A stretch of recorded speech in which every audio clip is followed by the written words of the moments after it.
ይምሻለው ማለት ነው የምራምኝህ ነበር በአባዬ ጉዳይ ማንንም ማምኝ አላቅም ነበር አንተን እንደወንድም ያስቤ አባዬን እንዳባትህ እንድታየው አድርገኝ ነበር አንተ ግን አሳፈርከኝ አቃለው ሁሉም ሰው ሲፈርድብኝ እንጂ ሰላም እንግዲህ ድራማው እስከ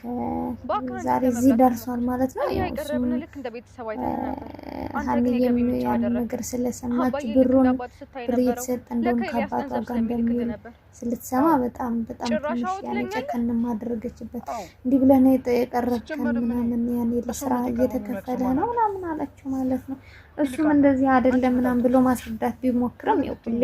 ጥፋተኛ የሆነ ሰው ሁሌ ማስረዳ ተደማጭ እንደሌለው ማለት ነው ይሄ አሁን ምን እንደገባኝ ታውቃለህ ምንም እንደዛ ለችው ሀኒያም እንደዚህ ካደረክ በጣም አዝኝብሃለሁ በጣም ምናምን እያለችው ነበር እኔ በጣም ስለማከብርሽ ነው ምናምን ድረስ ብላ መጣው ተማ እንትኔ ማለት እንትን የለም ከዛ ከኔም ካባት ራቅ ምናምን አለችው በጣም ልጅ በጣም አዝኗል ተከፍቷል እንግዲህ ሀኒዬ የራሷ አመለካከቷ እንደዛ ነው ለምን ጥሩ ደግሰውም ስለሆነ ቶሎ ነው በቃ ከቻልክ ድጋሚ አጠገቤ ባደርስ ደስ ይለኛል እንደዛ በቃ አትድረስብን እኛም አንድረስብን በቃ ተቆራው አባቴ እንደዛ አይነት ልጅ እንዲኖረው ማልፈልግም ምናምን አለ በጣም ተላት እንግዲህ በዛ ነው ተራራቁት ማለት ነው ይሄ እንግዲህ ደግሞ እዚህ ጋር ደግሞ እንደምታዩት በጣም ተናዷል ባለው ነገር ወደ ሀገሩ ወደ ወሎ ለመመለስ ሞክራል